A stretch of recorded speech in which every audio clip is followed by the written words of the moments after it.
Mesdames, Messieurs, bonjour. Merci d'être avec nous aujourd'hui dans ce grand amphithéâtre de la Fédération des Travaux Publics qui nous accueille, que je remercie au passage. Vous nous suivez également sur Zoom Live et sur Facebook Live. Hier, dans le journal Les Échos, Christian Saint-Étienne, l'économiste, regrettait que nous n'ayons pas lié en France depuis bien longtemps politique énergétique et politique industrielle. L'objectif cet après-midi, c'est d'identifier toutes les solutions qui sont portées par les entreprises que vous avez là, des solutions pour tout à la fois produire de la croissance sans nuisance, pour produire de la croissance sans externalité négative, dirait un économiste, grâce notamment au secteur de l'innovation. Je vous propose une après-midi en 3 temps. 1, une transition comprise et acceptée par les citoyens, c'est la question de l'acceptabilité sociale et économique d'ailleurs au passage. Deuxième sujet, planifier la transition énergétique en conciliant des ambitions et des contraintes économiques. Et puis, affirmer le leadership français, européen, dans le domaine de l'innovation technologique. 3 séquences donc pour rappeler les objectifs, évaluer les outils sur la base du principe coût-efficacité, rappeler que l'innovation est un puissant levier de croissance et de succès. En un mot, préféré Schumpeter à Malthus. Pour commencer, c'est Brice Lalonde, le président d'Équilibre des énergies, qui vous accueille et qui s'adresse à vous.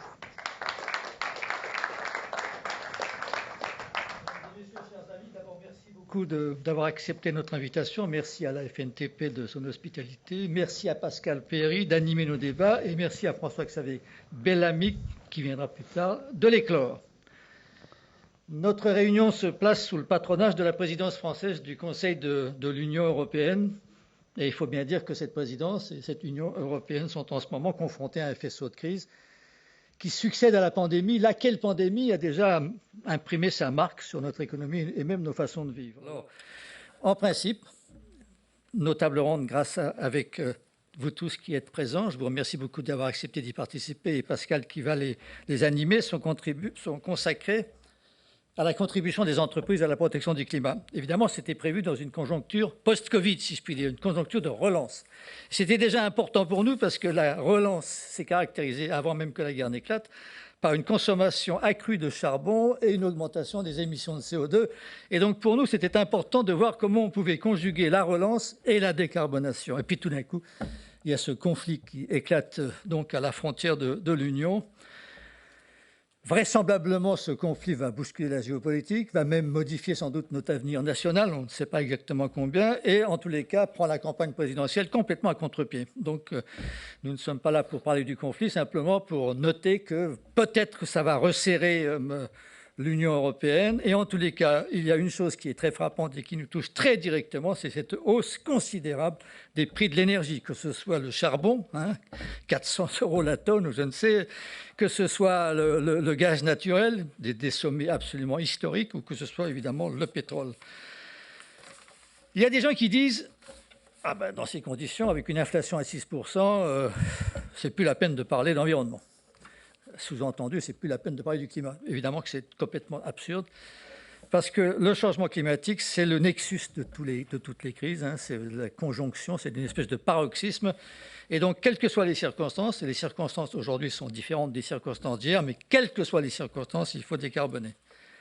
Et ce qui me frappe, c'est que pendant très longtemps, on a dit que les prix élevés de l'énergie étaient la condition de la transition. Mais j'en suis pas du tout certain. Au prix où ils sont aujourd'hui, je crois qu'on se trompe complètement en pensant que, comme beaucoup le disent, une espèce de petite décroissance tranquille de la consommation d'énergie suffirait à favoriser la transition. En réalité, la transition, la décarbonation, ça coûte très cher en énergie. Ça demande beaucoup d'énergie. Il va falloir investir dans des moyens de production et de consommation décarbonés, des électrolyseurs, il va falloir capturer le CO2, il faut des véhicules propres, il faut des batteries, des lignes électriques, il faut numériser, il faut isoler, il faut des carburants de synthèse pour l'aviation.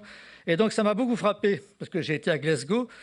Quelques jours après Glasgow, le président Biden a supplié l'OPEP d'ouvrir les robinets à nouveau. Donc c'est un peu frappant, c'est le paradoxe, si vous voulez, de la décarbonation aujourd'hui. Le paradoxe, c'est qu'on a besoin de beaucoup d'énergie pour sortir des combustibles fossiles.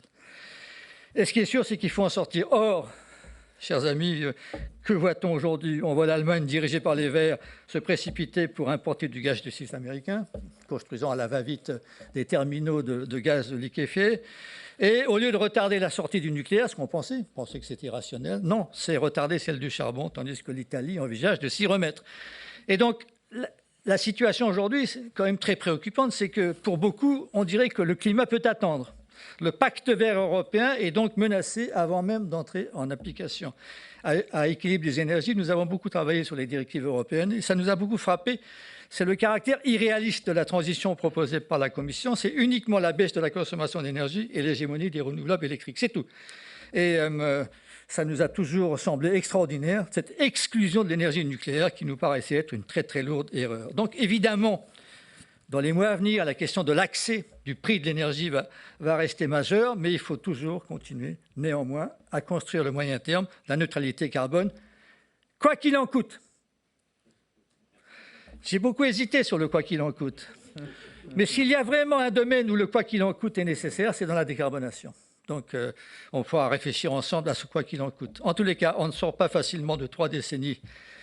En 3 décennies, pardonnez-moi, de 250 ans d'asservissement en énergie fossile. La décarbonation, ça coûte très cher. Et surtout, cette décarbonation qui demande beaucoup d'efforts, elle doit être menée avec les entreprises. Très important. Moi, je suis frappé de voir de mes anciens camarades et d'autres. Personne n'insiste assez sur le rôle déterminant des entreprises. Ce sont les entreprises qui sont capables non seulement de mettre en œuvre les solutions techniques, mais même de les concevoir et évidemment de travailler ensemble avec les gouvernements. C'est là que Équilibre des énergies joue pleinement son rôle. C'est là notre idée. On veut rapprocher les politiques et les entrepreneurs. On veut aider les pouvoirs publics à concevoir une stratégie de décarbonation qui rassemblerait les points de vue des entreprises. Malgré la diversité des entreprises, quelquefois en situation de concurrence, elles se retrouvent toutes autour d'un trait d'union commun et nous aident à concevoir l'économie de demain comme un écosystème décarboné entre l'industrie, les transports, les bâtiments et les flux d'énergie. Si on pouvait, cette journée devrait contribuer à faire émerger dans les circonstances actuelles des recommandations et des suggestions que la présidence française pourra porter au niveau européen qui permettront aux stratégies de neutralité carbone de continuer à progresser. Merci beaucoup de votre attention. Bon travail.